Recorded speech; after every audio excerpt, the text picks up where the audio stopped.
Good evening, മാറ്റിനി ഫിലിമിനാലേക്ക് എല്ലാവർക്കും സ്വാഗതം. ഇന്ന് വളരെ പ്രധാനപ്പെട്ട ഒരു വിഷയം നമ്മുടെ പ്രിയപ്പെട്ട കണ്ണൻ സാറ് നമുക്ക് വേണ്ടി എടുക്കും. സാറ് നേവിയിൽ നിന്ന് വൈസ് അഡ്മിറലായി റിട്ടയർ ചെയ്തു. LNT പോലുള്ള സ്ഥാപനങ്ങളിൽ വളരെ പ്രശസ്തമായ സേവനങ്ങൾ അനുഷ്ഠിച്ചു. വിശിഷ്ട സേവാ മെഡൽ, അതിവിശിഷ്ട സേവാ മെഡൽ, പരമവിശിഷ്ട സേവാ മെഡൽ എല്ലാം രാജ്യത്തിന്റെ അഭിമാനമായി നേടി. അപ്പൊ ഇന്ന് ഇൻലാൻഡ് വാട്ടർവേസ്, ഇന്ത്യയിലെ ഇൻലാൻഡ് വാട്ടർവേസിനെ കുറിച്ച് നമുക്ക് വേണ്ടി നിങ്ങളെല്ലാം പെർമിഷനോടുകൂടി കണ്ണൻ സാറ് അവതരിപ്പിക്കും. നിങ്ങളുടെ എല്ലാവരുടെയും സ്നേഹത്തോടെ കണ്ണൻ സാറെ ഞാൻ ഇതിലേക്ക് ക്ഷണിക്കുകയാണ്. Sir, you are welcome. Thank you, Dr. Sabo. Thank you very much. Once again, I'm here for my talk, which I do once a month. So today, the topic is pertaining to inland waterways. It's a resource which India is blessed in good measure. And for all of us, rivers are revered. It's a sense of joy, great feeling we have when we see a river which is flowing, which is carrying cargo, which is carrying passengers, boats are plying up and down. And that has been the case, in fact, before road transports and rail transportation came to India. Rail traffic came around 1850. Trucks started coming on the road around 1900. So in the last 125 years, we have had water, railways, and road. I'm not including air in this at this point of time. So these modes of transportation were in the country. But what happened is the rail and road overtook waterways. Waterways, when we became independent, we forgot waterways. We neglected them, we ignored them, and many other countries were nurturing their waterways to make sure that a lot of their passenger traffic as well as cargo transportation takes by waterways, especially within the country, inside the borders of the country. Now, as I told you, we neglected the waterways for quite some time. Recently, there have been some efforts to revitalize it. And I hope this revitalization brings in some effort to also reduce our carbon emission. Water transportation is the most environment-friendly mode compared to road and rail.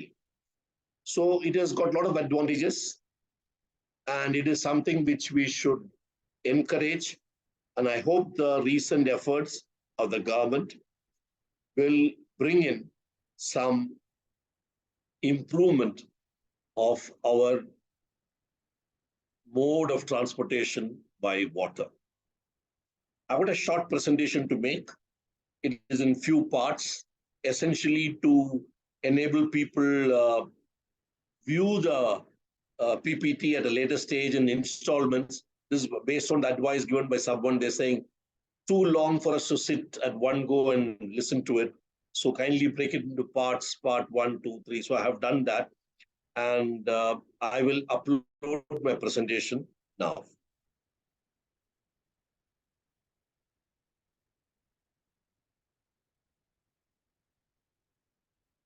So you can see my presentation now. Okay, sir. Okay. You can see. So in the title, I have said India's inland waterways is finally meandering. That means slowly it is moving toward the economic goals which should have been fully utilized earlier. But doesn't matter. At least now, if we start utilizing it, there'll be a significant amount of efforts. So I will start my presentation. I will first go to some introduction. As I told you, rivers occupy a very special place in Indian mind. It is linked to our civilization, traditions, religious festivals, family rituals, and even historic trade routes were taking place from a place through river, and then they entered to the sea, and then they went overseas. Uh, in fact, India's maritime history says as early as 3000 BC, rivers and coastal seas have been used for transporting cargo and passengers. If it is long distance, it is wind energy.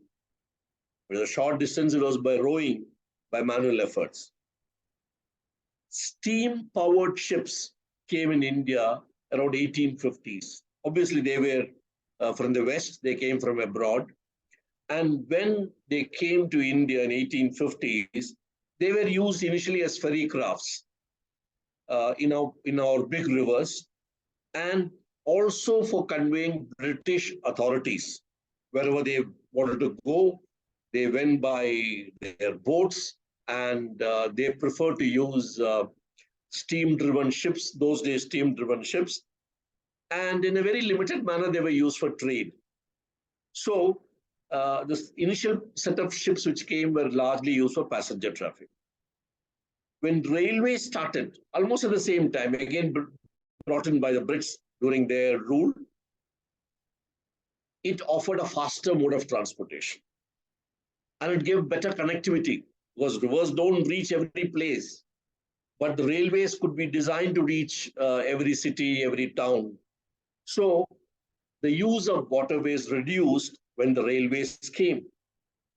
In 1900, road traffic started with using heavy trucks and making door-to-door service possible, and the use of waterways further reduced. The entire 20th century witnessed a steady decline in use of inland waterways in India, while many other countries in the West were utilizing it far higher than us. Why West? Even our own neighbor, then East Pakistan, which became Bangladesh in 1971, their utilization is multiple times of what we are using. So we had allowed the rivers to go into non-utilization mode. And now, because of global warming, there's a pressing need to reduce carbon emission. And when you use river transportation, your carbon emission is less, because the amount of fuel you will use is less. It's very environment friendly. And therefore, inland water transportation, which is short form is IWT. IWT offers an alternative at this point of time to an environment-friendly operation. So why is IWT more important? I will just talk about in the next part. Sorry. Let me minimize this.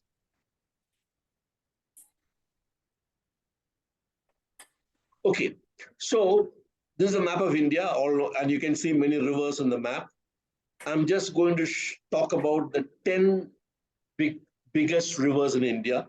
Everyone knows it is Ganges, and then it is the next longest is Godavari, and then you have Krishna, Narmada.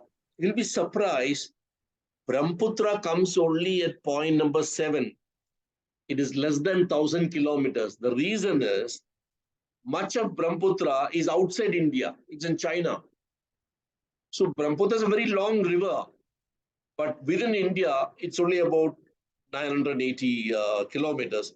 And thereafter, there are some more rivers. While India has 400 plus rivers, all rivers put together, long and short, etc. Our biggest river is Ganges, 2,525 kilometers. The shortest is Manimuttaru in Tamil Nadu, only 5 kilometers long, somewhere near Trichy. So that is the range of our rivers. And as I told you, we've got 400 plus rivers. Importantly, Indus, Ganges, and Brahmaputra connect India to China, Pakistan, Nepal, Bhutan, and Bangladesh. So rivers also give connectivity to adjoining countries. I've already talked about the 10 rivers. The first 3 rivers, which are Indus, Ganges, and Brahmaputra, they go to another country before they go to sea. Indus, Ganges, and Brahmaputra, they enter another country before their tributary or the main river reaches the sea, either an Arabian Sea for Indus or Bay of Bengal. But the balance 7 rivers which are listed here are all within the country. They don't go out of the country. The total length of 10 rivers is 12,300 kilometers. So if you're using the rivers for transportation, we can comfortably use a long distance can be covered through rivers. And while the 400 plus rivers come to around 20,000 plus, but all 400 plus we may not be able to utilize for transportation. I'll come to those details in the subsequent part. And traditionally, rivers have been used for IWT of cargo and passengers. Why is it more important now? This is a very interesting graph, and there are many engineers in this audience. Look at the graph. If you want to take a short distance, be it for passenger or be it for cargo, the cheapest is road. If you want to go some more distance, it is rail. But if you want to go long distance, the transportation cost is lowest for water. Why it is so? Because the ship is capital intensive. So you have to include the cost of buying a ship or a vessel in the operating cost. That is why for small distances, you find, and medium distances, waterways are not efficient. So let us see more of this. So if you take long distance into consideration, and what is this long distance will depend upon the type of ship you're going to buy. So let us, for a discussion's sake, let us say 100 kilometers. If it is so, it is cheaper than road and rail by 30% and 60% respectively. It's cheaper than rail by 30%, cheaper than roadways by 60% if you use waterways. And I don't know why we are not using it. But there's one disadvantage. It is not as fast as road, it's not as fast as rail. It is slow. It takes more time, but the cost is less. So those who can afford to spend more time, be it in cargo transportation or passenger traffic, rail and road are more expensive. You can avoid that and go to waterways. And it is very environment friendly, which I told you some time back. Another interesting advantage, it can be easily linked with coastal shipping. That means you go down in Godavari, come out of Godavari River, come to Bay of Bengal, and go to Visakhapatnam port. And there you unload all your cargo. Some may be for exports, some may be for coastal shipping to Chennai or Kochi or wherever it is. So integration is easy, much better than road and rail. It's very suitable in our country for connectivity to Northeast. If you've seen India's map, you have to go around Bangladesh to go to the Northeast states. But if Bangladesh permits you to cut across through their rivers, then it is shorter by waterways, cheaper by waterways, and it takes almost the same time as it would go by road. So apart from all this, it can also promote friendly and economic sharing of waterways with neighboring countries.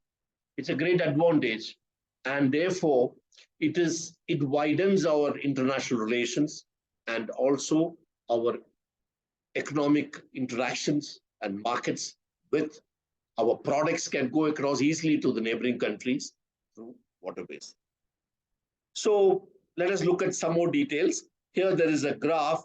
Today in India, today means 2022, nearly 50% is by road, 36% is by railways, 7.5% is pipeline, because a lot of natural gas goes by pipeline, a lot of oil goes by pipeline. So you don't use the trucks for it, so you send by pipeline. Coastal shipping is 6%, because you can transport items from west coast to east coast instead of by land. You can take it around by ship. And many cars which are produced in Chennai are taken by ship to Gujarat, because that is faster to send it by and cheaper to send by a ship to Gujarat, where it will be offloaded and then it will go to the northern parts of India. But only 2% of the cargo gets transported by waterways, be it coastal, no, sorry, by waterways means rivers. It was 0.4% in this graph, because this graph was pertaining to an earlier period, sometime in early 2000. So we have a lot of catching up to do, and let us see more details of this. If you want to send by IWT, there are some disadvantages. Loading, unloading, you require cranes by the water side. There should be jetties where the ship can come, and you should be able to lift your items and put in that. It calls for some capital intensive expenditure. If you want to do day-night navigation, the river route should be having navigation facilities, which many of the rivers in India do not have. In the night, it is only the small lamp which is burned on the boat, which is indicative of a boat coming towards you.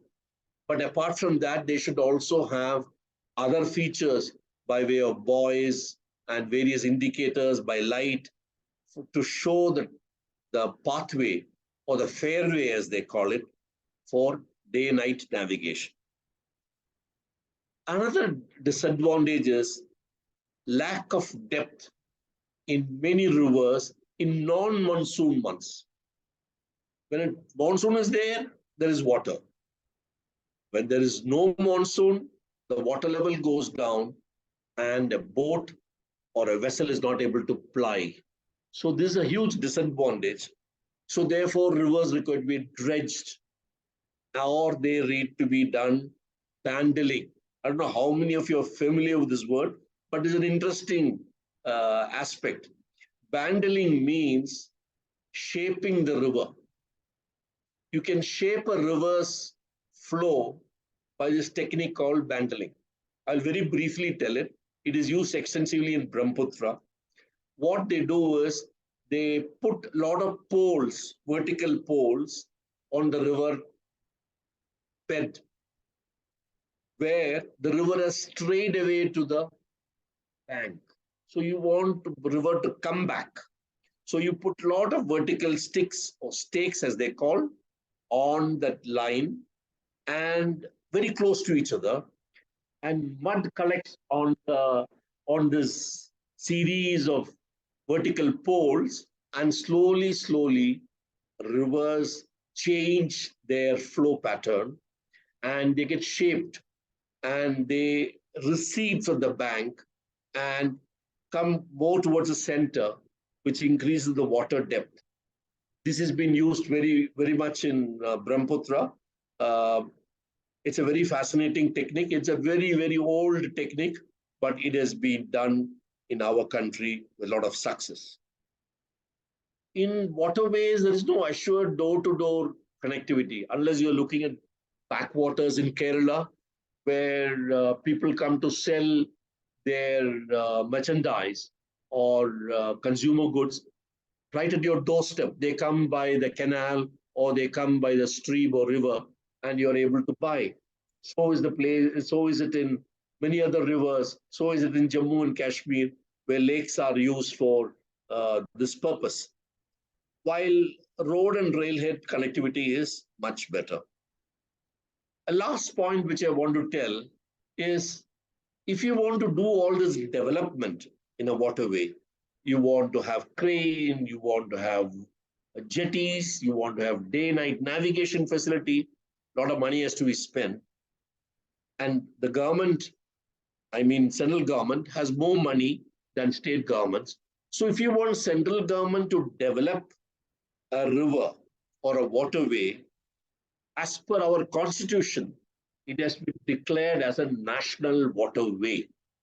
If it is not declared a national waterway, then central government is not authorized to spend any money. And we will take this point forward, how this aspect has been utilized significantly in the last few decades.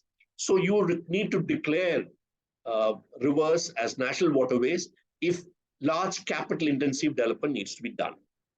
So let us see the first 50 years of our independent India. In the first 50 years, and I'm going to show you 8 steps from 1950s to 1997. In 1951, government set up a transport board, water transport board for Ganga and Brahmaputra, saying, please utilize it more. Results have not been very good after forming the board. Then they said this board has to be merged with the ministry. So they merged this board with the Ministry of Shipping in 1965. In 1967, they found that the Ministry of Shipping has not come out with good results. So they took over a private company called River Steam Navigation Private Limited in Calcutta. And they made it a public sector called Central IWT Corporation. Because this private company was running a lot of ferry crafts in West Bengal. Then they ran into some financial problems after we became independent.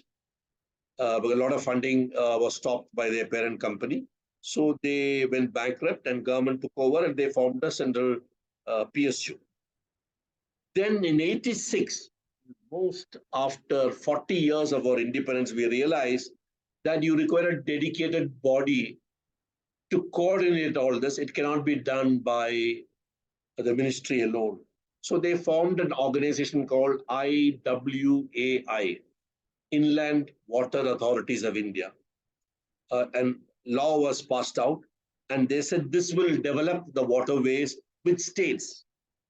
That is how the first time the central government stepped into developing waterways. Initially, they said 50-50. State governments put 50%, central government will put 50%, which was revised after some poor experience. In 2002, they revised it to 100% by center for Northeast states and 90% by center for all other balanced states. So essentially, waterways shifted to the central government's domain for capital intensive development. I need to point out operation of waterways for cargo and transport. The operation is with the state government. Safety is with state government. But maintaining it and upkeep and developing it with modern facilities is central government. 90%, 10% may be a part of sharing the expenditure, but it's largely central government which has to develop. And this came in 2002. Let's go back in time into 1986. Now you see, River Ganges was designated by NW1, National Waterway 1, by Parliament. That means now it will be looked after by central government, almost at the same time as IWAI was formed. 88, Brahmaputra was formed as NW2. 93, Kollam to Kottapuram, the canal was called NW3 because there was a lot of cargo transportation in the west coast, not exactly west coast, within Kerala's canal, and this was happening from Kollam to Kottapuram. So that was designated as NW3. And a lot of facilities were improved there after 1993 so that this waterways can be operating more efficiently. And in 97, NW4 Godavari and NW5 Mahanadi studies were commenced. So in the first 50 years, for almost 40 years, nothing much happened. Then slowly we started naming rivers as national waterways so that facilities can be created, and slowly, the utilization of waterways improved. So let us talk something more about this. During 50s to 2000, India was at that time the largest shipping, and I say shipping, I'm not saying ship making, shipbuilding, but shipping operation in Asia, second largest in Asia and sixth in the world. But that culture did not translate to IWT. It remained only in the international domain, except in few places like Kerala, West Bengal, Assam, and even Goa, where waterways were used for localized operations of cargo movement and passenger movement.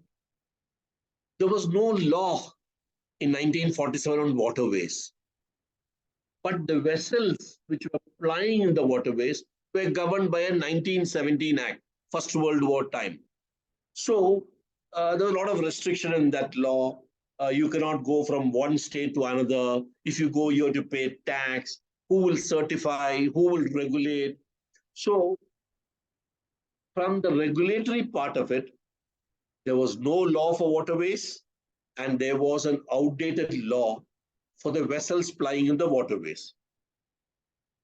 When IWA came in 1986, there was some improvement started, as I mentioned earlier, and by end of 90s, we had transported 8.9 million tons of cargo. So from almost zero in 1947, or very little in 1947, by end of 90s, we came to 8.9 million tons, and 8.65 passengers had traveled in inland water. Maximum was West Bengal in 5.65. You would have seen so many movies, Hindi movies, where a lot of passenger traffic takes place by ferries as well as by individual boats in the rivers of West Bengal. And the total number of vessels in India by end of 90s was 7,400. Kerala had the highest of 4,200. And the navigable length was about 25,000. And maximum was West Bengal. So by end of 1998, 99, we had reached some semblance of utilizing our inland water. So what happened in the next 25 years? In the next 25 years, we had named about 5, as I mentioned earlier, 5 waterways, and NW4 was made on Godavari and Krishna, which was connected to Buckingham Canal. For your information, I just want to tell you, Buckingham Canal runs from Visakhapatnam to Chennai, even today. It's an inland waterway through which boats can ply from Chennai to Visakhapatnam, almost very close to the coast. It was extensively used during British days, but now there is a lot of disruption in that moment due to some bridges have not been made, and there have been some breaches, etc., in the river banks. Therefore, they are trying to be restarted. NW5 was started in Orissa. NW6 was conceived for Northeast, but it was not completed. Total distance covered by NW1, 2, 3, 4, 5 was 4,300 kilometers. So till 2010, we had just 4,000 odd kilometers, even though rivers were flowing for nearly 20,000 kilometers. But only 4,000 odd kilometers were being utilized for cargo transportation and passenger traffic. But by 2010, your cargo transportation went up to nearly 70 million tons. You remember, in 1990, it was around 8 million tons. It had jumped to 70. And But most of this were transported in Maharashtra and Goa, where there was no national waterway. So look at the statement, contradiction here. You developed national waterways, but they were not carrying enough. But non-national waterways in Goa and Maharashtra, they were carrying more inland water cargo based on their traditional operations, based on their traditional type of boats and things like that.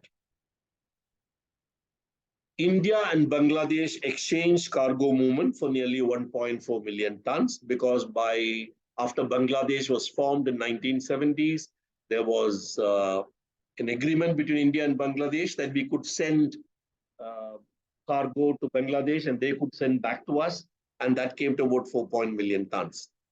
Now, after some more time, you found the number of waterways became, by 2015, it became 13 national waterways.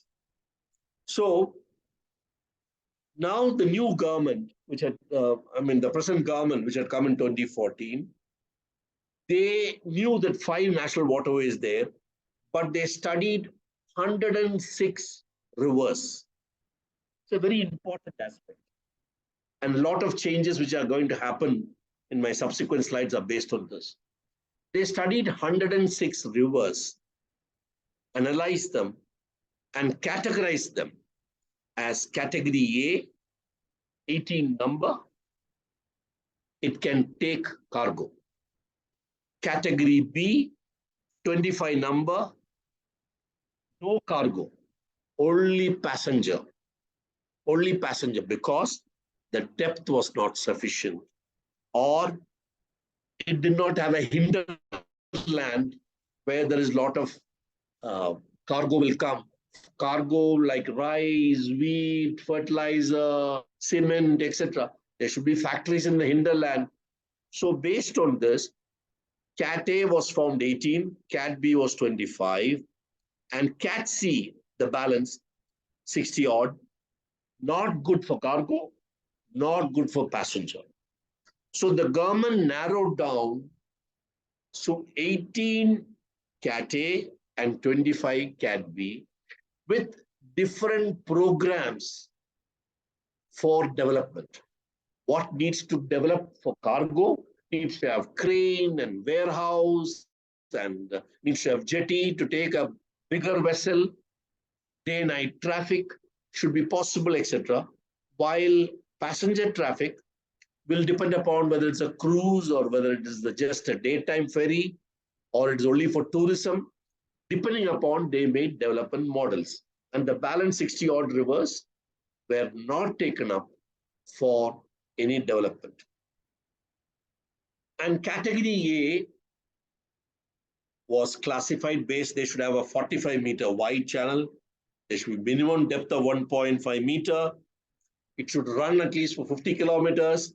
And they should have a connectivity to a vast and prosperous hinterland which have got industries. So 13 out of the 18 Cat A got initiated. A lot of things are marked on this map. The list is also there on the map. The 13 rivers which were developed. The entire length of the river was not developed. Sections of the rivers were developed depending upon where the cargo can come, based on whether there was a factory nearby or there was agriculture production nearby, based on that. So 13 rivers were identified and developed.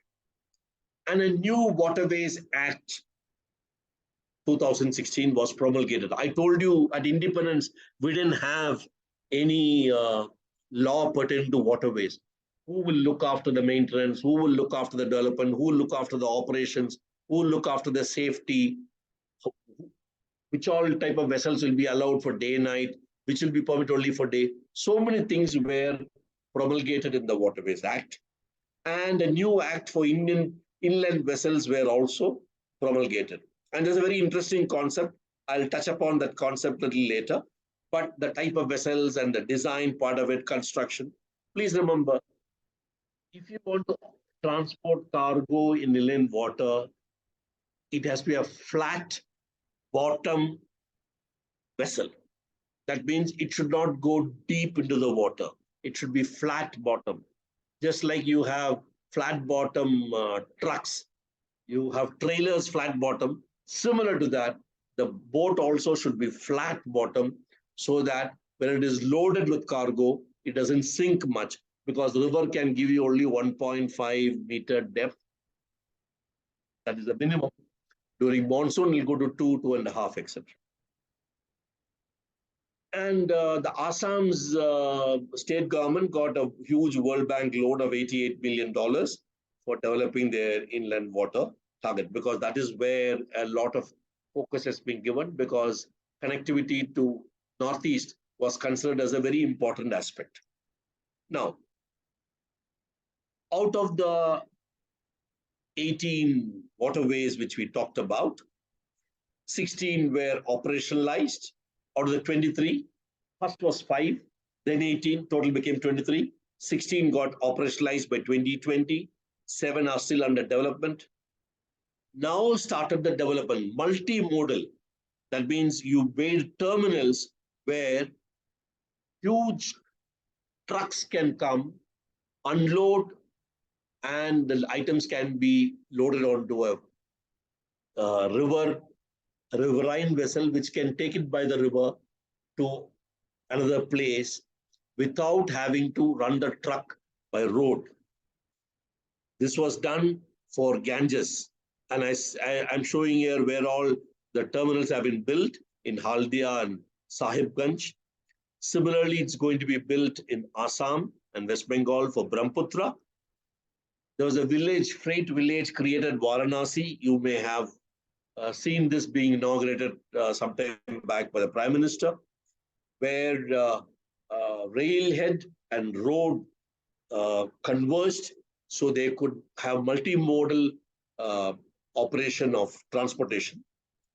And they achieved a cargo movement of 73 million tons in that year, and a passenger traffic of 14 crores. It's a huge jump, and also made regional connectivity to Bangladesh, Myanmar, Bhutan, and Nepal. I'll talk more about it a little later. And to encourage industries using this, they reduced the GST from 12% to 5% if you use waterways. So there was an attraction for industries to use waterways. GST was less, and it was also environment friendly, and it was possible to export your items to other countries if the river is connected to other countries, which we will see subsequently. So a bit about traffic, passenger traffic, very interesting data. I told you 14.5 crores passengers are there, and they're only from 9 states. You can see it in the map. Assam, West Bengal, Orissa. There is no Chennai. There is no Andhra Pradesh. But on the West Coast, Karnataka, Kerala, Maharashtra. So from these 9 states, you are able to get 14.5 crores of passengers in 2021. Maximum was West Bengal, 8.2 crores. Kerala was 2.28, and Maharashtra was 1.91. And in the small state of Mizoram, that's here, in the small state of Mizoram, there were 10 million passengers in 2021. That is 1 crore. So if you could use river transportation extensively, then from the mainland, so you don't have to go by road around Bangladesh and reach here. You can come by river through Bangladesh to Northeast. That is the focus we're going to speak about now. So let us go to how the regional connectivity is to Bangladesh, Nepal, Bhutan, and Myanmar. See, what is in cream color is Bangladesh. And you can see Ganges this is Ganges flowing towards Calcutta, but a tributary goes to Bangladesh. This is Brahmaputra blowing from Assam, but it goes completely to Bangladesh. So both Ganges and Brahmaputra connect to Bangladesh, to our mainland, both on the western side and the eastern side. So if you take a river, you can go via Bangladesh to Brahmaputra and then go to Assam. or go through another tributary this way and go to Manipur or near Manipur, Meghalaya, or you can go to other northeastern states. So that is the focus given. So let us see some details. Right from 1972, there have been protocols between Bangladesh and India. There's been renewed many times. The last was in 2020 for 5 years. But these renewals tell you specific route and specific stop. These boats of India plying in Bangladesh or Bangladesh boats plying in India, they have specific stops where they can unload and load. And the cargo mostly contains coal, fertilizer, LPG cylinders, wheat, rice, stone chips, and any over-dimensional cargo, which the industries have made some equipment, which to transport by road is a huge problem because some of the roads towards northeast are not very wide. So best is to send by river. So over-dimensional cargo, especially to refineries which are located in Assam and many other industries located in Northeast, they could send by river.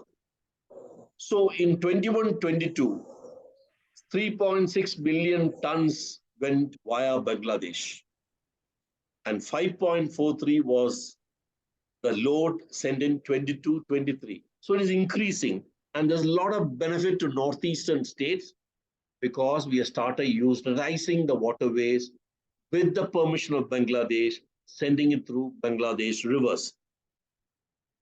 But it doesn't come that free.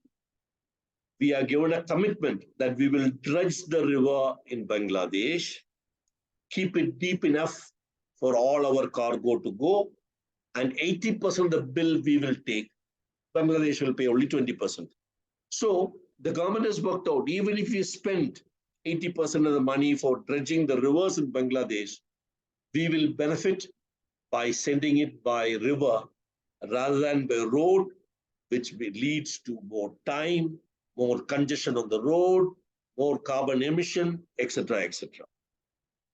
Let's see, this is a very famous cruise, which I'm sure you people have read about it in the paper. In the month of January, there was a cruise on Ganga. It started from Varanasi, followed the red line, went along like that, came to Calcutta, went to Bangladesh. From Bangladesh, it came to Brahmaputra, and it came to Dibrugarh in Assam. It was a 51 days cruise, which covered 3,200 kilometers, covered 5 Indian states and Bangladesh. And the vessel carried 36 passengers. The only thing is it's very expensive. It is costing more than 50 lakhs for one passenger. But it was largely subscribed by foreign nationals who wanted to enjoy this long river cruise, which is the longest in the world as of now. I hope that this will happen as a yearly itinerary for attracting tourists to India. So let's look at Bhutan. Now, Bhutan has got some small rivers which come and join Brahmaputra. But they cannot take traffic now by boats because they do a lot of dredging and they had to have cranes for loading, unloading. So what has been decided is, you see this black line, Bhutan will bring all the items by road up to a place called Dhubri. And from there, it will go by river to Bangladesh. And from Bangladesh, it will get exported or it will be consumption of for Bangladesh. So Bhutan has signed this in 2019. As I told you, initially by road and later by Brahmaputra. And the Dhubri will be single point exit entry for Bhutan. And the operation started in July. And about 900 vessel loads have crossed through this agreement in 2022-23. And they have transferred about 1.9 million tons. So Bhutan, which was dependent on road traffic for exporting items to outside their landlocked status, they benefited by sending over water transportation by over 600 kilometers. They went by water. You see the red line, 600 kilometers. And the initial 160 kilometers was by road, because there they had facility for loading onto a water vessel, inland vessel, and then it could go to Bangladesh. So let us look at Myanmar now. Very interesting. Myanmar, you cannot go by river. You can go only by sea. I'm making a distinction here. The Ganges comes and meets Bay of Bengal at Calcutta. And if you want to go to Myanmar, you have to follow this green line. It is by water, but not by river. It is by sea. You can say coastal shipping. So a connectivity to Myanmar was established to Northeast. I'll explain that. What they did was, they signed an agreement. It was signed in 2010, but because of Myanmar's political status and due to very uncertainties, this project could not get completed. But it just got 90% completed now. From Calcutta to their Sitwe port, it will come by vessel, and I will tell you what type of vessel a little later. Then it will go by a river, a Myanmar river, to a place called Paletua, and from there it will go by road to Mizoram. So the shortest way you can go to Mizoram, instead of going all around Bangladesh and then coming up to here by road, government has an agreement with with Myanmar to follow this route. Of course, the last road link still is not complete because of some time and cost overruns as well as some political uncertainty. But I want to tell you, this vessel which will run from Calcutta to Sitwe is not by river. It is by sea, but very close to coastline. So the government did a modification to the Inland Vessel Act, that vessels which are originally designed for rivers or riverine operations can go to sea, go along the coast, not beyond 5 nautical miles. 5 nautical miles comes to 9 kilometers. So you can't go beyond 9 kilometers, but along the coast, hugging the coast, you can go along the coast as a coastal operation. And they made some changes to the specifications of those vessels, which can do both riverine operation as well as coastal operation. Those vessels have been deployed for connectivity to Mizoram. With this, Mizoram will hugely benefit when this roadway is completed, and a lot of exports which can happen from Mizoram will easily go to either to Burmese port or to Indian port, and from there will go elsewhere, or Indian goods which have to reach Mizoram can take the waterway. Now I'll come to Nepal, which is the last country which I'm talking about. There are a couple of rivers which are flowing from Nepal to Ganges, but they are not very well developed. Like in the case of Bhutan, they can't take inland vessels.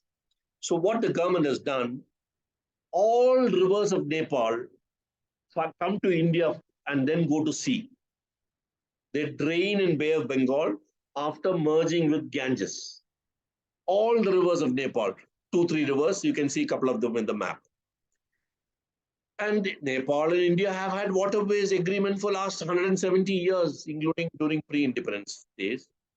And now in 2019, they made a new agreement that Nepal can operate its vessel in Ganges through fixed route, fixed ports of call, and send their items to Calcutta, and then it will go to export.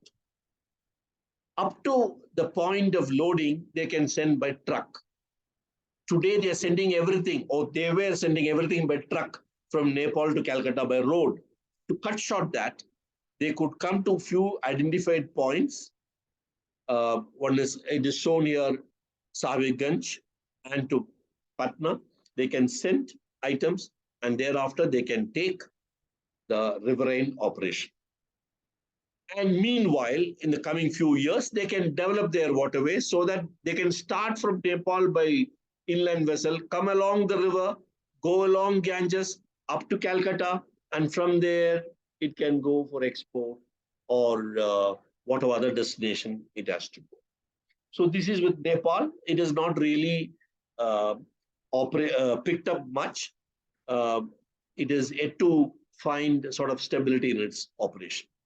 So you see, because of these rivers which are flowing to our adjoining countries, or rivers from adjoining countries were coming and joining our rivers, like in the case of Nepal, Bhutan, or Bangladesh, or Myanmar has a river which goes towards the side of Mizoram. We were able to utilize, develop new connectivity to our northeast, which was otherwise very far and was strategically connected only through roads. Otherwise, now they can get connected through rivers also. So with this, the government set some economic targets for inland water transportation by 2030. So before I list out those targets, look at this. Of 2019, 64% was going by road in India, 27% by rail, some coastal shipping, inland waters just 2%, as I mentioned to you earlier. Now the government has identified targets for 2030. They said cost advantages we should use much more than 2%. China uses 47% by waterways. Look at the profitability of Chinese industries. 47% of their cargo goes by rivers. In India, it is 2%.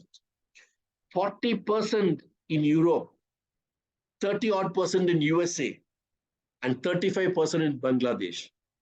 So we are not using our rivers the way we should.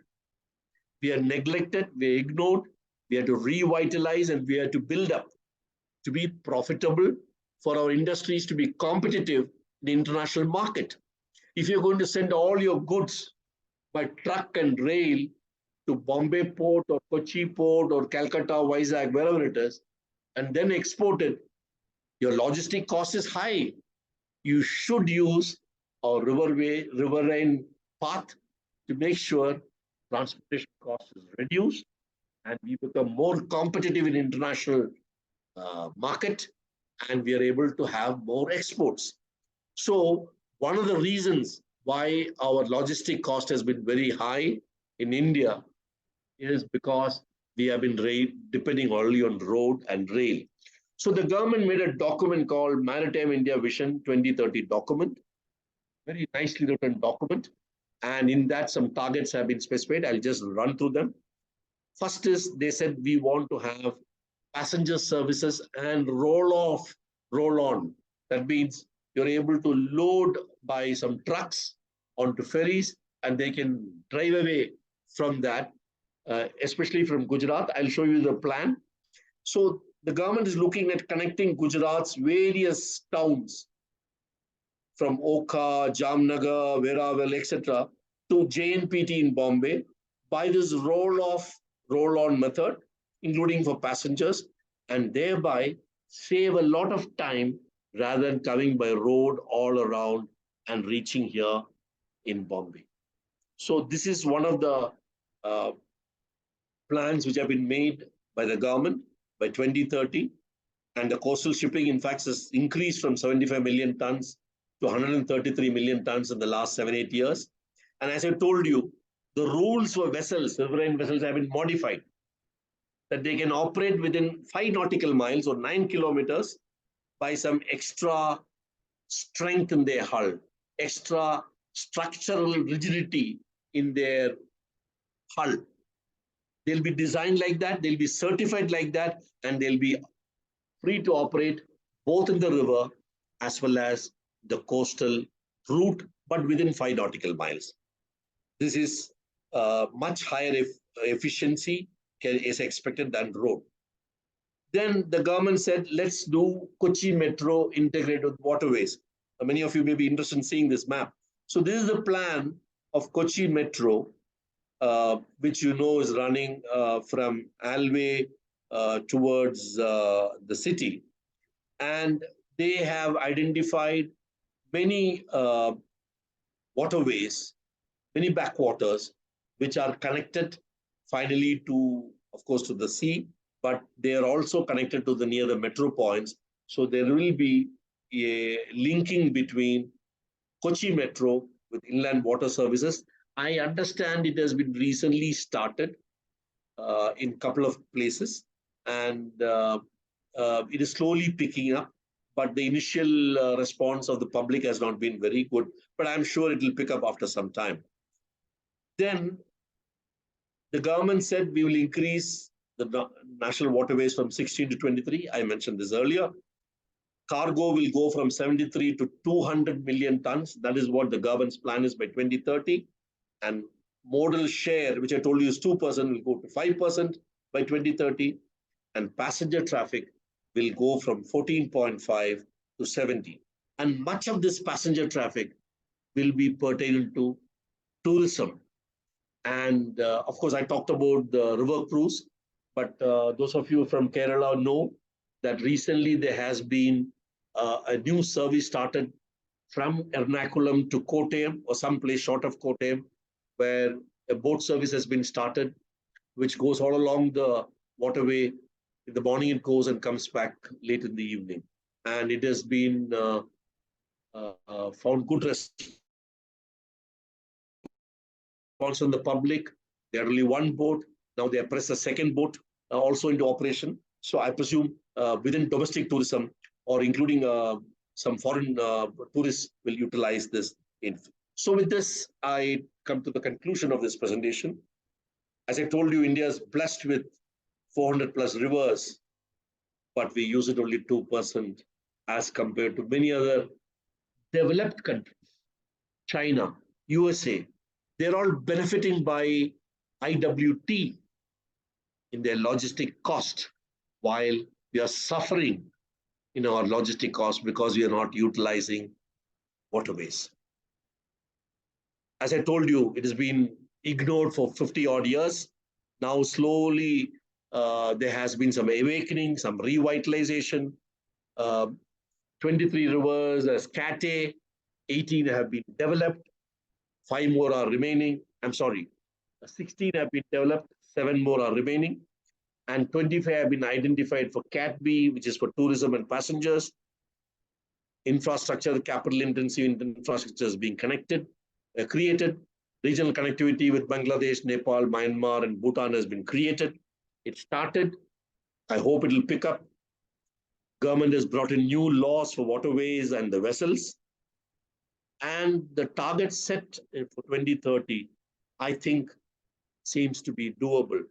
Be it 200 million tons of cargo, or passenger traffic of 70 crores, or 5% share of transportation as compared to road and railways.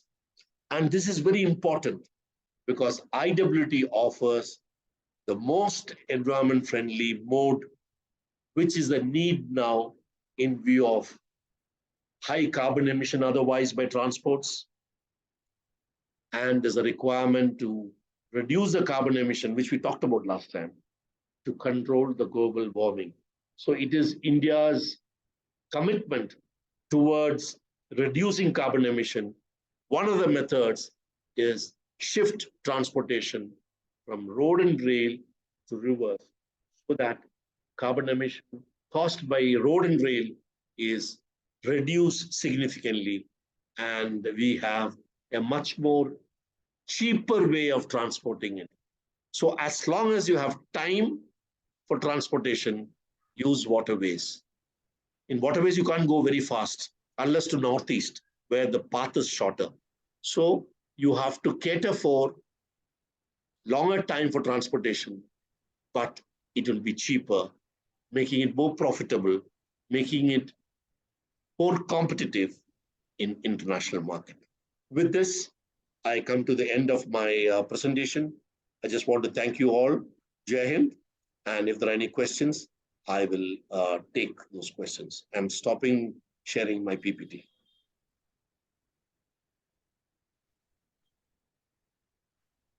Yeah, I'm ready. So, thank you very much, sir. Yeah. I have some problem. Kannan, can you hear me? I can Yes. hear everyone, but Yes. I hope you're able to hear me. Yeah. Kannan, before, some 10, 15 years before, there was a move for interlinking rivers from North India to South India. Not for this, cargoing, shipping or for ferrying and all, but to have water availability from northern, perennial rivers from Ganges, Brahmaputra, and etc. to southern rivers, which are mostly, except a few rivers, are mostly drying up in the non-monsoon area. Now, is it, still in? Sri, I'll answer that question. We Yeah. discussed some time back about water security in India and how it is really worrisome at this point of time. So linking of rivers does improve water security. There's no doubt about it. It increases water transportation also, because when you link one river to another river, it is through a canal where Yeah. there's a fair amount of depth for small vessels to go. But it's capital intensive.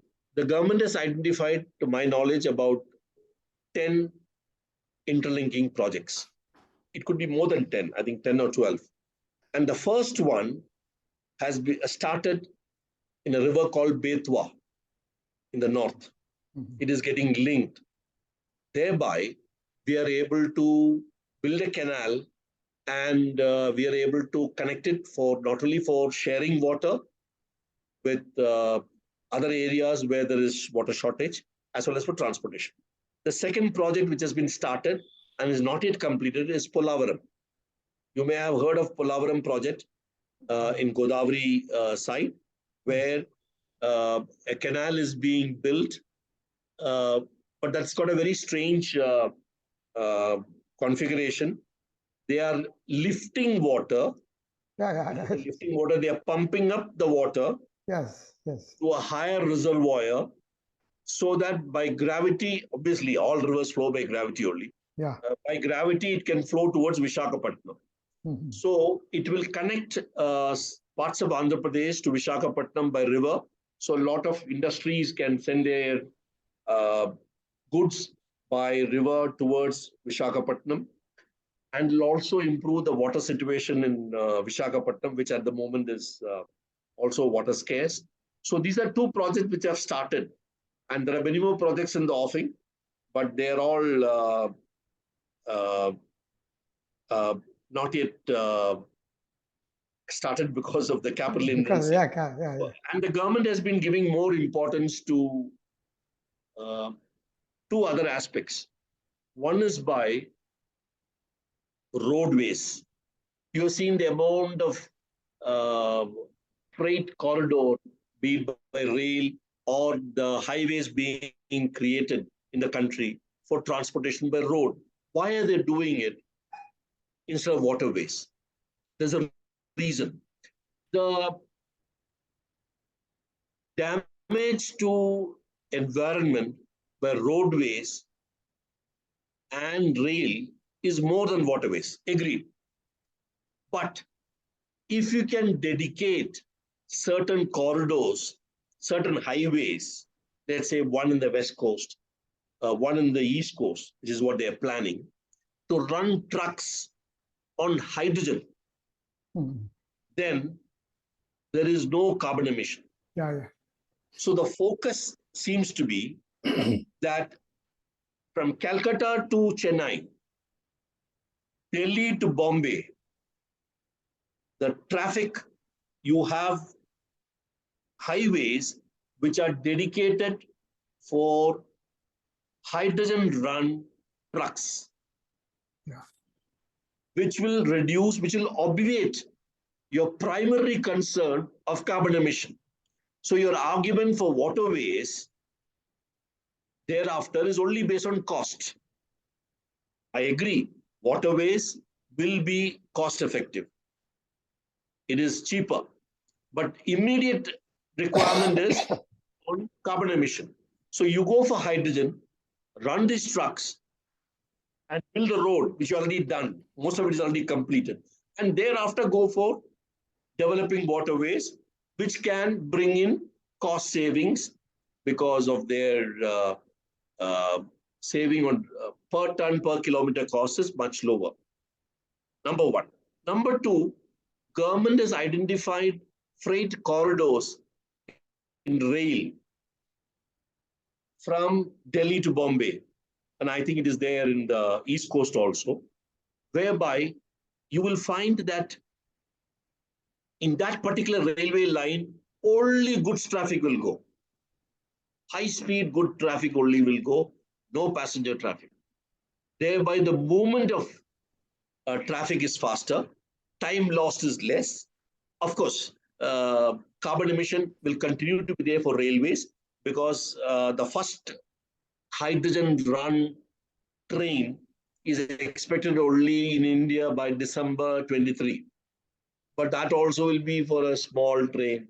So for a goods train to have a hydrogen type of mode of transportation, I think it's not possible for next 5 years, as per me. So rail mode will continue to play the role they are playing now. The road traffic will continue to play Yes. the role they are playing now, but they will go on hydrogen. Meanwhile, the waterways will get developed. For the next 5-6 years, the situation is not going to change much. You look at the increase, it's only from 2% to 5%, they're increasing. Yes. Because road and rail are not yielding. I'm using a word which you hear in parliament very often. They're not yielding. They said, no, we will run. So it will take some time for waterways to get established, at least to come to double-digit percentage. It will take at least 2040. This is my feeling, but there's no document which says it'll take that long. But it is going to be a struggle because a lot of rivers have been Sabu. A lot of rivers have got ignored and neglected the last so many years. Yeah, I know it's a long answer, but I've conveyed most of the thing. Yes, Sabu. Yeah, Srimar sir. Yeah. One question. Lower. Okay, then Hariharan sir, please. Unmute, sir. Mute. You're muted. Unmute. Yeah, so much potential is there in waterways. Why we could not develop all these years? Perhaps one reason, maybe. One reason, I only presume, because it is interconnectivity with the other countries. Unfortunately, we are not having very good relation with the countries like Bangladesh, Myanmar, even Nepal, Bhutan, of course, they are having. And in between, big brother like China interfere also. That may be one reason why they could not develop. And if you want to sustain good relation, we can sustain good relation only, this can be improved. Yes, but within India, I don't know about what holds them to do this. Because as Mr. Srikumar was telling earlier, the earlier project, I remember about 50 years back, there was a project to link Ganges with Kaveri to solve the Kaveri problem. I don't know what happened to that. But now at least when the course of the last 10 years, some things are moving now. Let us hope we may achieve the target fixed for 2030 at least. Thank you. So I'll answer that also because after 70s only Bangladesh was formed and we had agreement from 72 onwards. It has expanded. Now it has come to a significant level that we are able to send items to our northeastern states, items like LPG cylinder,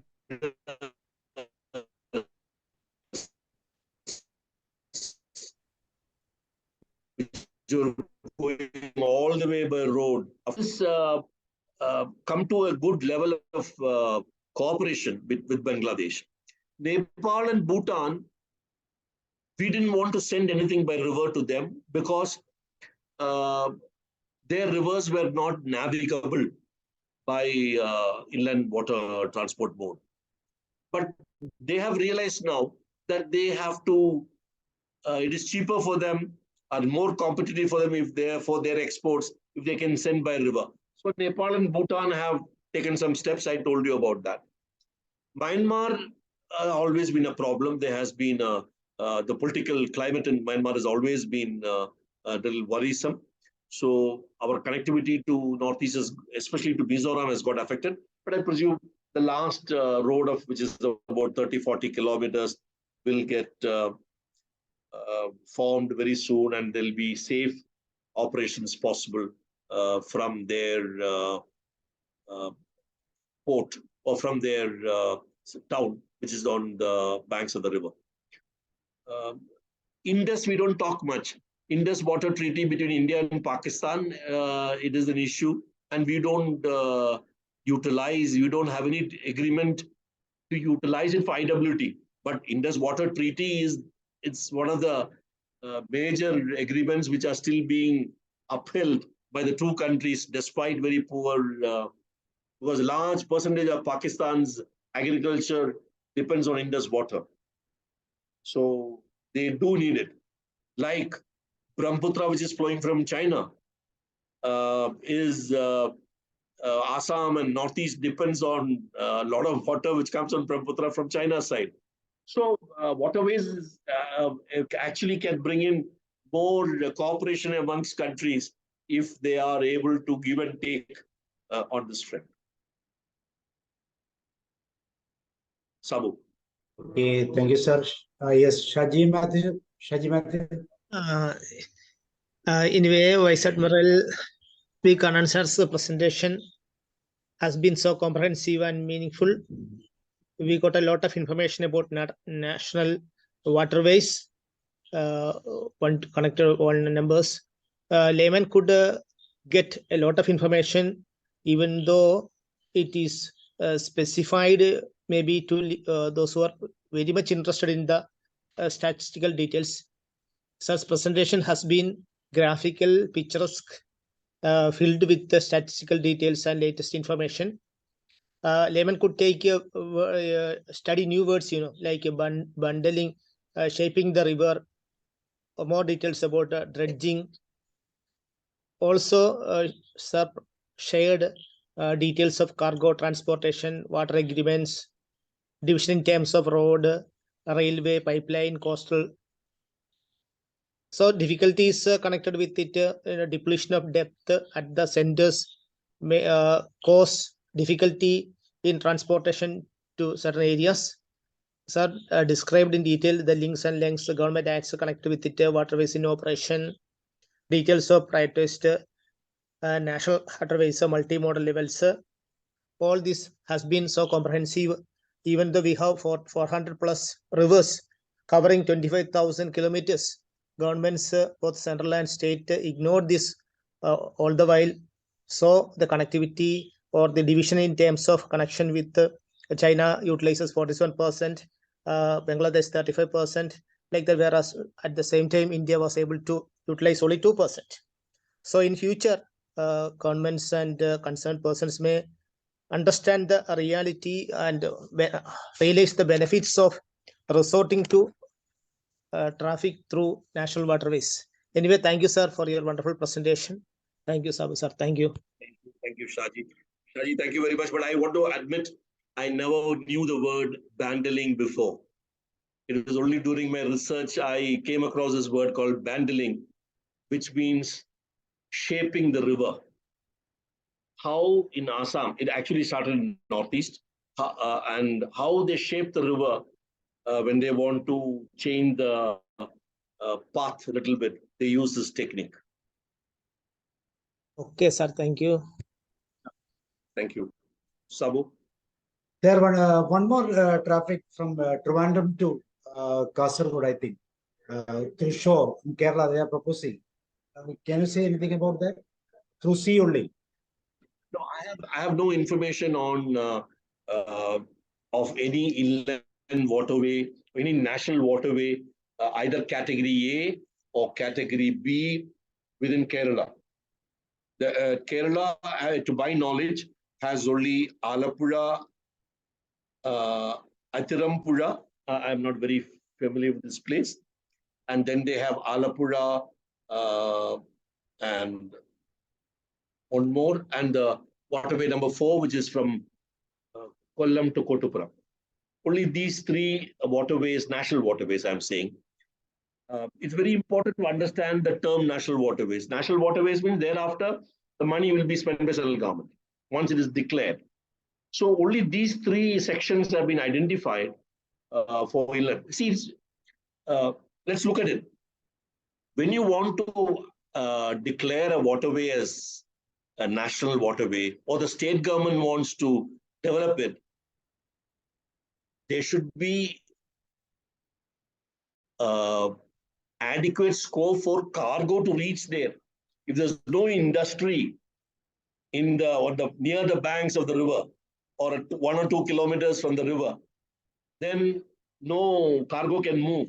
It is only traditional cargo of some items which can move from one place to another.